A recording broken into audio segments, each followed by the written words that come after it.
Hi, good afternoon. Welcome to Defy the Trend Live. I am Nicole Havelka, and I am your anti-burnout coach. And this is Defy the Trend Live, where we explore ways that we push back against the cultural pressure to overwork that leads to burnout. And today, we will do the ultimate radical act by beginning 2024 as a year of ease. I have declared it to be so. It is going to be our year of ease. And I'm going to help you do that by helping you explore setting a New Year's intention rather than a New Year's resolution. So grab a beverage, grab a snack, grab whatever you need to settle in for just a few minutes.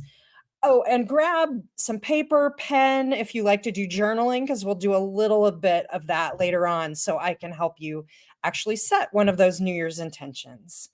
Let's get started. Woo-hoo-hoo. I'll do a little dance while you get your beverage. It'll be great. Anyway, I'm being silly because it's the new year. So let me start by talking a little bit about why I think that a New Year's intention, just a little bit of a reframing here, is more helpful than a resolution.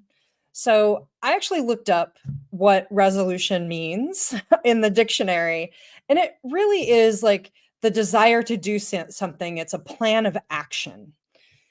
And there's nothing wrong with that, right? It can relate. They don't necessarily use the word goal, but it can relate to like the process of achieving a goal, right? But here's my observation about how New Year's resolutions tend to go. And I'm going to say a little bit about why this happens, and I don't think it's your fault, by the way. So what tends to happen, and I'm going to use the gym as an example because before the pandemic, I used to be a lot more of a gym rat, and I saw it every January 1st when I was there. And I was there all the time, but after January 1st, or sometimes even on January 1st, people like bought their new gym memberships. They started rolling in, and the pool and the treadmill and everything was just filled.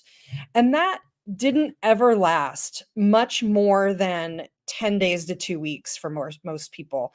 And then it would dwindle. Maybe one of those people would stay, but mostly it would dwindle back down to those of us who were sort of habitual gym rats, or, the people who came already had a habit, right, for doing that.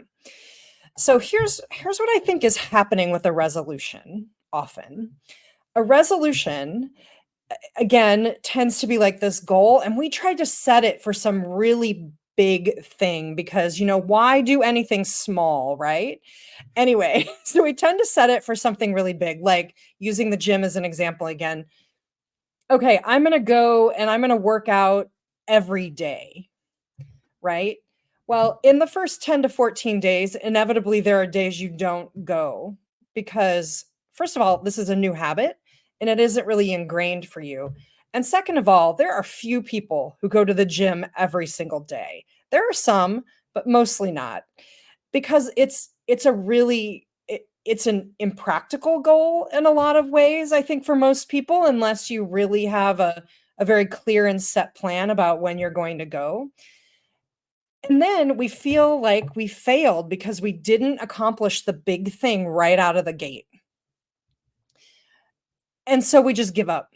And we throw that resolution aside like laundry or whatever. We set it aside, forget we even did it, or maybe we feel kind of bad about it for a little while, or maybe it even comes back in like say March and you're like, oh, I went to the gym twice in January and then I haven't gone again. And you're like, and I paid for that membership. Maybe I should go. So it might revisit, or maybe you'll go once and twice. And your resolution can be lots of things, not going to the gym, but like whatever the thing is, you haven't done it enough. So you just sort of give up. And what that is dismissing, I think, is like the small incremental process of forming a new habit. The reality of forming a new thing is that it takes some time. So it really is better to say, okay, my goal by the end of the year is to be going to the gym at least 3 times a week, let's say. And then, but I'm going to start off in the beginning. So for the first 2 months, I'm going to try to set Mondays. Every Monday, I'm going to go to the gym and do that. And then maybe after 2 months and you get that as a habit, add on another twice a week. You're like, oh, well, I can do that once a week. Maybe I can do it. And you can do it in little increments, right?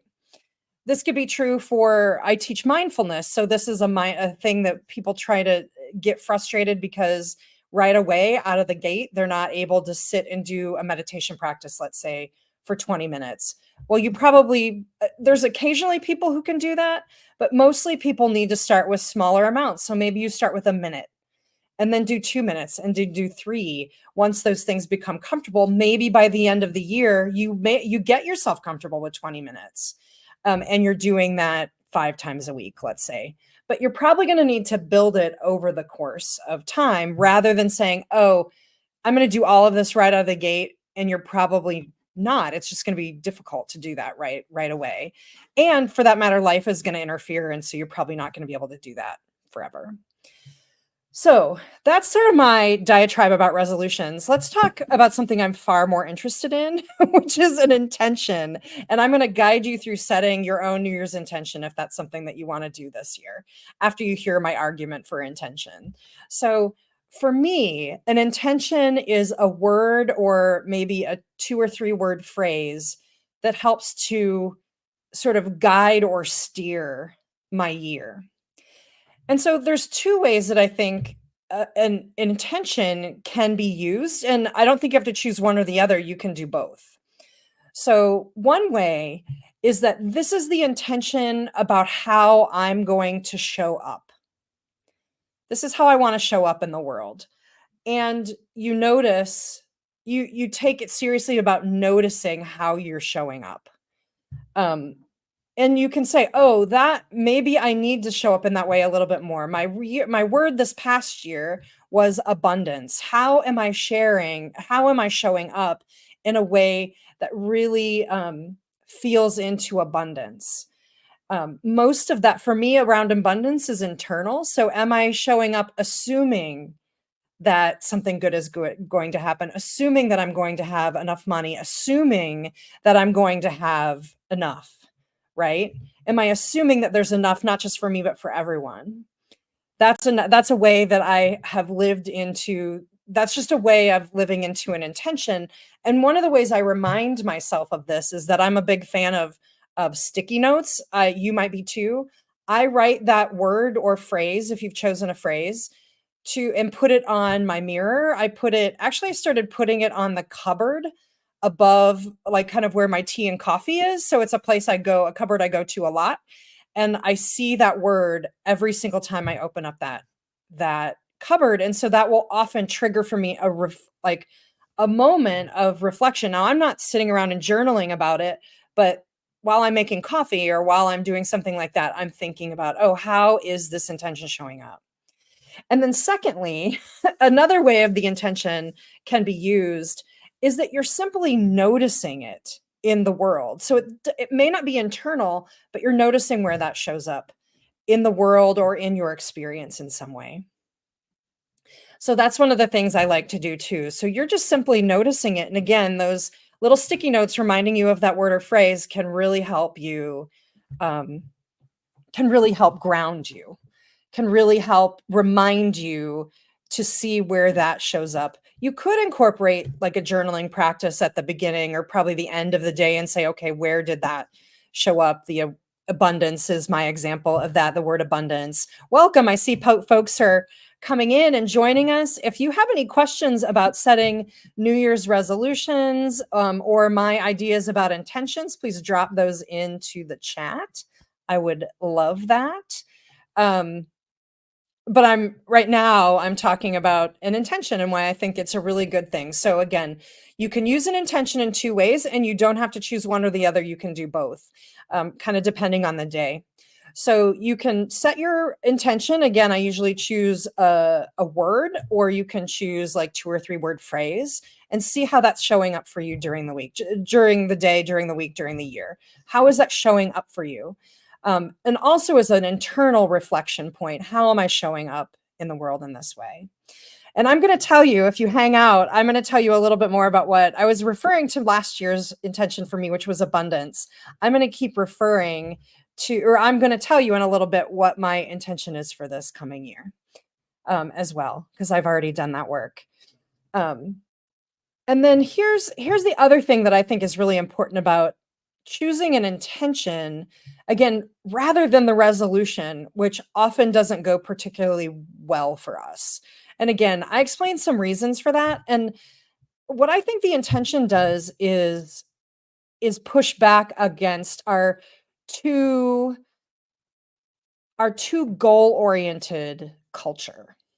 So you hear me talk here a lot about doing too much and yeah, just doing too much and being overworking and things like that because our culture is obsessed with quantity of things rather than the quality of things. And this is a byproduct of racist patriarchy and toxic capitalism, like that doing more or getting more, having more is always better. Now, we all know that that's usually not the case, right? It really isn't. So we know that, but at the same time, we're so programmed to do that. That's how we are. And so setting an intention, which is something that we're reflecting on internally and how is that showing up, we might be noticing where that's showing up for us kind of in our day-to-day lives. That's really great.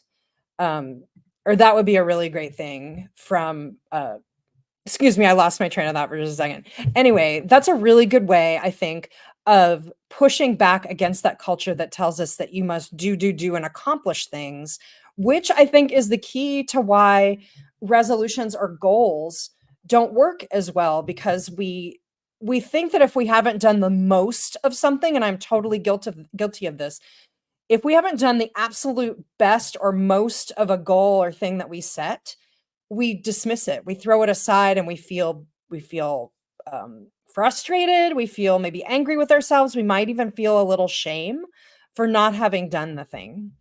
And the reality is that you're not bad if you haven't accomplished the thing right away. In fact, we all know it's not like we learn a new thing or develop a new habit overnight. We just don't. That's just not how it works. That's not bad, and that's nothing about you or anyone else. That's just how long it takes a while to develop a new thing. So whatever new thing you want to add to yourself, and if you want to set a resolution, I would absolutely support that. I would just say break it up. How can you break that down into smaller parts so that by the end of the year maybe you get where you want to go rather than saying I need to accomplish it and do it all by January 7th because that's often just not realistic and doesn't give you any wiggle room to make any adjustments to your plan as you learn and grow into the thing you're trying to form into a habit because you may need to make adjustments to it frankly. The original goal may not work for you. And that's also okay, adjust it. But I'm really, like, advocating for this idea of an intention, and let me now take a few minutes, I'll give you a few minutes to, grab some pen and paper if that's useful to you. You can also kinda just lay back a little bit and reflect mentally if that works better. Um and I'll put up some slides while we do this, and I'm going to invite you into a short breathing practice to kind of get us out of our head and into a more kind of something that's more intuitive or from our body. So I invite you to settle in. You can close your eyes or soften your gaze and simply begin by feeling into your body. Or rather, especially if you're having a little trouble settling, uh, if you're having a little bit of trouble settling, I would invite you, I would invite you to open your eyes and look around your room. So that can help you feel more grounded. So look around your room, look at the doors and windows, especially look behind you. That might help you settle a little bit into your body and into your space.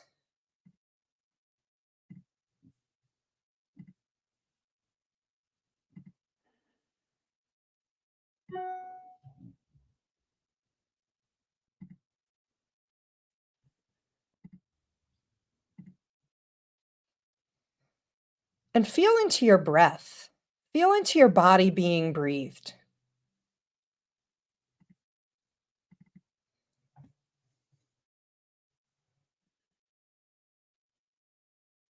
And simply notice how your breath is moving with you.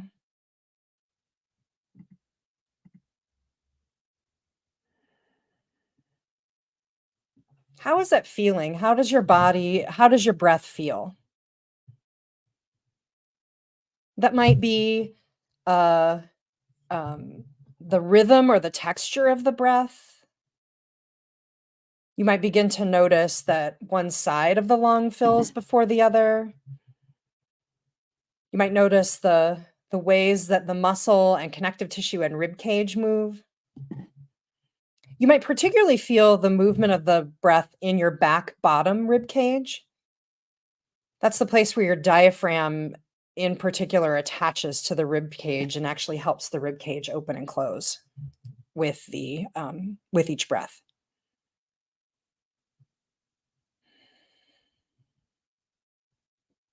And notice what you notice about your breath.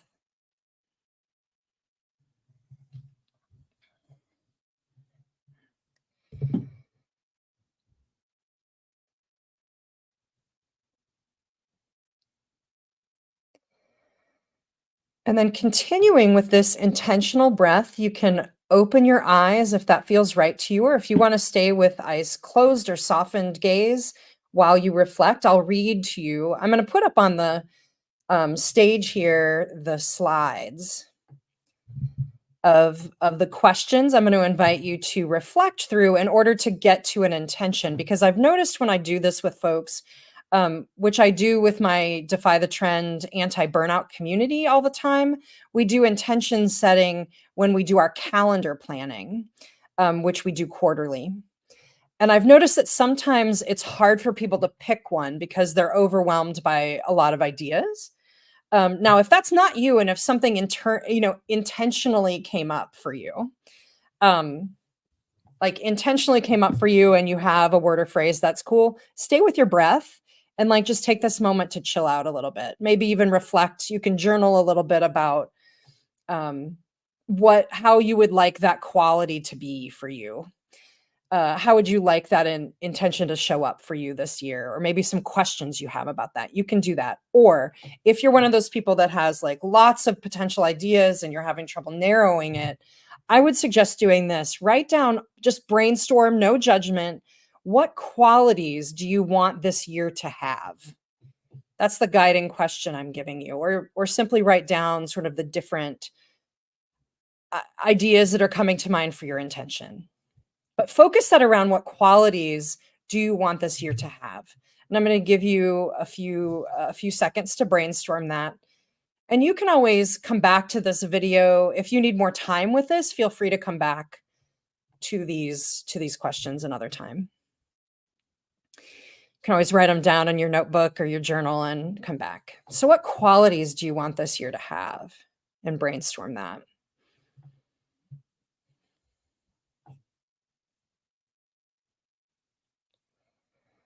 And then once you feel like that has subsided, like you've written down or drawn, if you're a drawer, everything that you want to put on that list, kind of take a pause, step back a little bit, and what themes do you see in that brainstorm?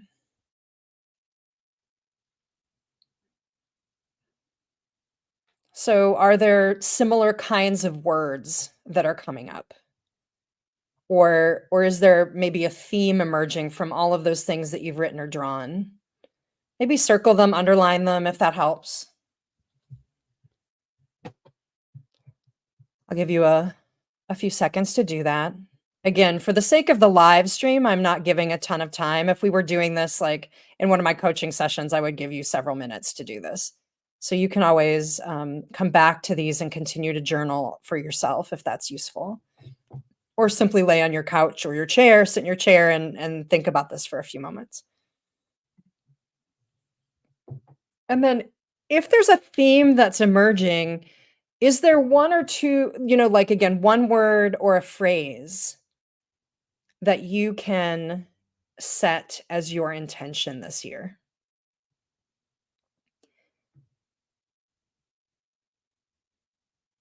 What is that word or phrase that you might set for yourself? And I would love it if you would drop those into the chat. What are your if you've settled on an intention, drop them in the chat.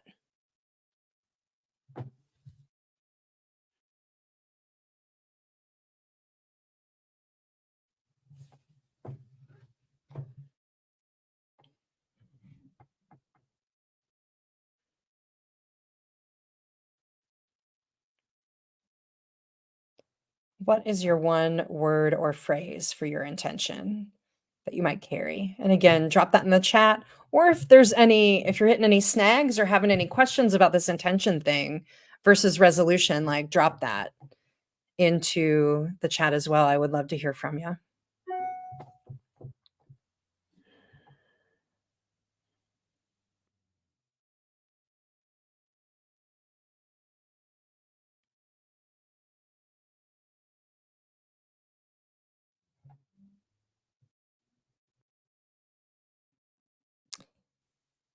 Okay.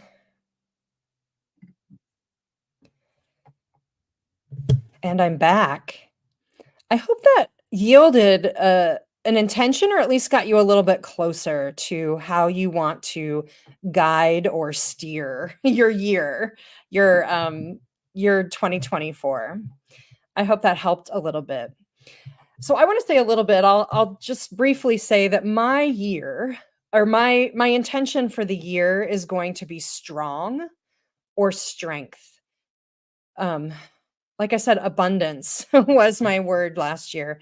One of the things I've noticed in myself in the past couple of years in particular is that I got I feel really disconnected from my own sense of strength, and there were a couple of reasons for that.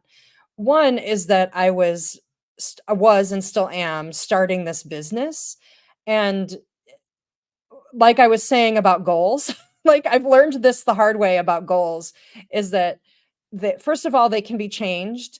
Second of all, I definitely was one of those people who even though I don't set New Year's resolutions anymore, I definitely am one of those people that wants the biggest thing to be done.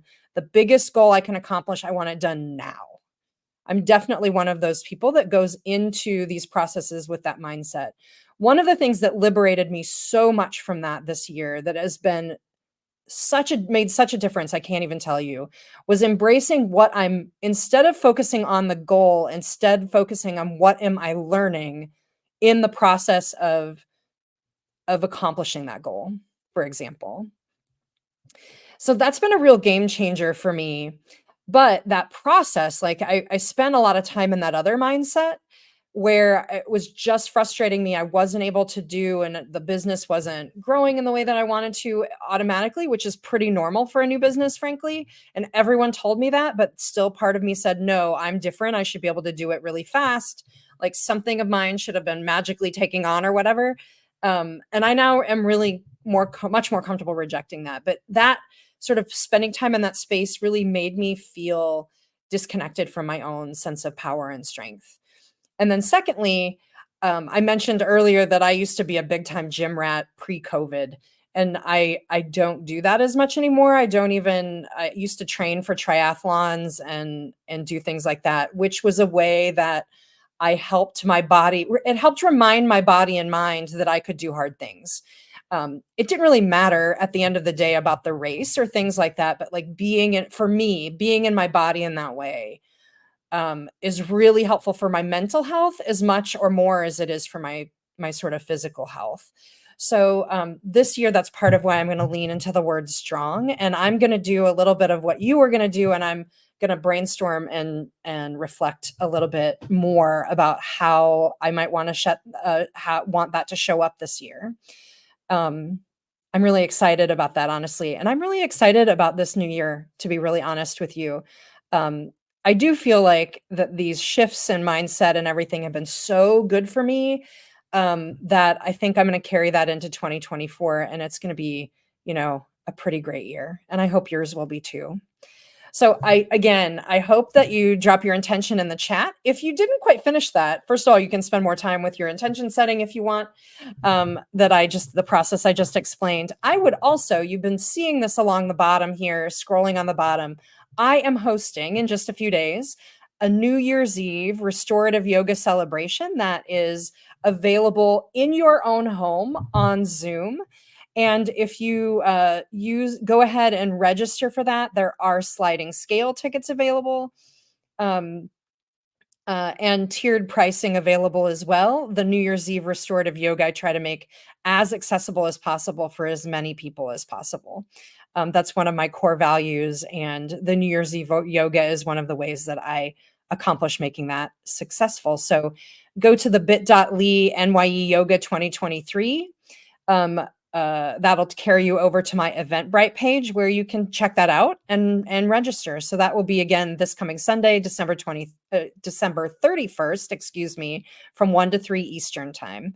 And I really hope you join us for that. It is such a good time. We do it's restorative yoga, so it's very gentle movement, and I always give you options for doing things in a chair, or in a couch or bed or whatever, using some kind of support or piece of furniture. So I give all those options for the movement. We also do some lovely restorative poses, which are the ones that are restful and restoring, that use a lot of props to help you feel the most comfortable and at ease. And we will also do a longer version of this journaling process that I just guided you through. We'll do a longer version of that, as well as a guided meditation that is designed for intention setting. And so it's perfect for that practice. So I look forward to seeing you on December 31st on the Zooms. If you join me, otherwise you can join me here at Defy the Trend Live, subscribe or follow my page, depending on my pages, depending on where you're finding this, either on LinkedIn, Facebook, or on YouTube. I hope to see you soon, and please post your comments in the chat. I would love to hear about you and your intentions, or maybe even your frustrations with New Year's resolutions and intentions. Thank you so much. Have a wonderful rest of your day and a happy and strong 2024.